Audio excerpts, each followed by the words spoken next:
يا زهور الروض ميدي أسمعي ليلي نشيدي.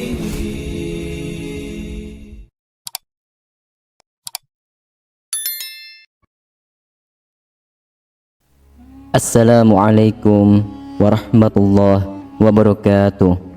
Syukur alhamdulillah, dalam kesempatan yang mulia ini kita masih diberikan banyak kenikmatan sehingga kita dapat berjumpa kembali di channel ini. Marilah kita senantiasa bersolawat serta salam kepada junjungan kita semua, yaitu baginda Nabi Muhammad sallallahu alaihi wasallam. Allahumma sholli ala Sayyidina Muhammad wa ala ali Sayyidina Muhammad. Doa dan harapan saya, semoga sahabatku semuanya selalu diberikan kesehatan, diampuni segala dosa-dosanya, dikabulkan segala doa dan hajatnya, serta dilapangkan rezekinya oleh Allah Subhanahu wa Ta'ala. Amin, amin ya Rabbal Alamin. Sahabatku yang dirahmati oleh Allah Subhanahu wa Ta'ala, ada sebuah maksiat yang banyak dilakukan oleh manusia, yang kebanyakan mereka tidak menyadari perbuatan ini dapat meruntuhkan semua ibadahnya, yang dapat tertolak semua ibadahnya kepada Allah Subhanahu wa Ta'ala. Walaupun dia seorang ahli ibadah sekalipun, ahli zikir, ahli puasa, dan ahli tahajud, akan tetapi kalau dia melakukan perbuatan ini, ibadahnya tidak diterima oleh Allah Subhanahu wa Ta'ala. Bahkan dia selalu di dalam murkanya Allah dan murkanya Rasulullah sallallahu alaihi wasallam, sebagaimana yang terdapat dalam kitab Al-Jauhar, Al-Mauhub wa Munabbihat Al-Qulub, yaitu karya Allamah Syekh Ali bin Abdurrahman Al-Kalantani rahimahullah, pada halaman 157. Di masa kenabian Nabi Muhammad sallallahu alaihi wasallam, dulu ada seorang lelaki yang bernama Alqamah. Dia seorang yang rajin dalam masalah ibadah sholat, puasa, dan sedekah. Namun suatu waktu dia jatuh sakit yang teramat parah, tepatnya dalam keadaan sakaratul maut.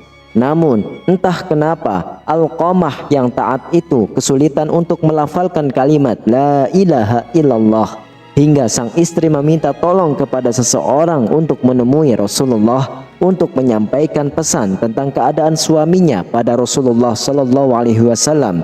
Nabi pun mengutus Bilal, Ali, Salman, dan Ammar radhiyallahu anhu untuk datang ke rumah Alqamah. Di sana mereka menyaksikan betapa Alqamah dalam keadaan yang memprihatinkan. Mereka bertanya-tanya, bagaimana mungkin seorang yang taat kepada Allah dan Rasulnya itu kesulitan dalam melafalkan kalimat La ilaha illallah. Lidah Alqamah seperti terkunci ketika akan melafalkan kalimat itu. Merasa khawatir, mereka kini mengutus Bilal untuk menyampaikan apa yang mereka saksikan kepada Rasulullah sallallahu alaihi wasallam. Rasulullah pun bertanya, apakah Alqamah masih memiliki ayah dan ibu? Ayahnya sudah meninggal, tapi dia masih memiliki seorang ibu yang sudah tua renta. Jawab Bilal apa adanya. Baiklah, temuilah ibu Alqamah, aku titip salam untuknya. Jika dia masih mampu berjalan, dia bisa menghadapku.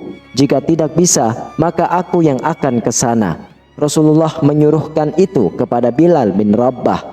Sebagaimana yang dikatakan Rasulullah sallallahu alaihi wasallam, Bilal menyampaikan itu pada ibu Alqamah tanpa menambah dan mengurangi satu kata pun. Lebih baik aku yang menemui Rasulullah, ucap ibu Alqamah. Meski sedikit tertatih-tatih dengan tongkat sebagai penyangganya, ibu Alqamah menemui Rasulullah. Dia mengucapkan salam dan langsung disambut Rasulullah. Jadi bisakah ibu menceritakan bagaimana keadaan Alqamah yang sebenarnya? Kenapa dia nampak kesulitan melafalkan kalimah La ilaha illallah? Padahal setahu saya, dia seorang hamba yang rajin, lagi taat. Rasulullah meminta penjelasannya. Karena aku murka kepadanya, wahai Rasulullah. Ibu Alqamah menjawab, adakah alasan kenapa engkau sampai murka terhadap Alqamah? Karena Alqamah sudah menyakitiku. Dia lebih mengutamakan istri daripada ibunya. Dia benar-benar menentangku demi menuruti keinginan istrinya. Rasulullah pun mengangguk-ngangguk kepala, tanda mengerti bahwa yang mengunci lidah Alqamah hingga tidak bisa melafalkan kalimat la ilaha illallah adalah karena murka dari ibunya sendiri. Kemudian Rasulullah SAW memanggil Bilal, menyuruh Bilal untuk mengumpulkan kayu sebanyak-banyaknya untuk membakar tubuh Alqamah. "Ya Rasulullah, kenapa engkau mau membakar putraku di depan mataku? Bagaimana perasaanku nanti?" tanya ibu Alqamah sedih. Bagaimanapun seorang ibu, mana bisa melihat putranya dibakar di depan matanya sendiri. Wahai ibu Alqamah, sejatinya siksa Allah nanti di akhirat akan lebih kejam. Segala amal yang dilakukannya selama ini tidak dapat diterima oleh Allah karena terhalang akan siksamu. Kebajikan yang dilakukan jadi tidak berguna dan tidak bisa membantu selamat dari api neraka. Rasulullah pun menjelaskannya. Jika engkau ingin putramu selamat dari api neraka, kau harus merelakan apa yang telah aku lakukan. Baiklah Rasulullah, aku akan memaafkan putraku. Aku sungguh tak sanggup mengetahui jika anakku akan masuk neraka karena diriku. Ibu Alqamah berucap dengan sungguh-sungguh. Rasulullah SAW lalu memerintahkan Bilal untuk mengecek keadaan Alqamah, memastikan apakah Alqamah sudah bisa melafadzkan kalimat la ilaha illallah atau belum. Karena jika sang ibu mengatakan semua itu hanya karena malu bukan dari hatinya, maka apapun bisa terjadi. Namun ternyata ibu Alqamah sungguh tulus telah memaafkan putranya. Karena ketika Bilal sampai di pintu rumah Alqamah, dia mendengar Alqamah mengucapkan kalimat la ilaha illallah. Bilal lalu masuk dan memberitahu apa yang sebenarnya telah terjadi pada keadaan Alqamah itu. Entah lidah Alqamah yang terkunci tidak bisa mengucapkan kalimat syahadat karena mendapat murka dari ibunya. Bahwa segala amal yang dilakukan Alqamah tak dapat menolongnya karena murkanya seorang ibu kepada anaknya.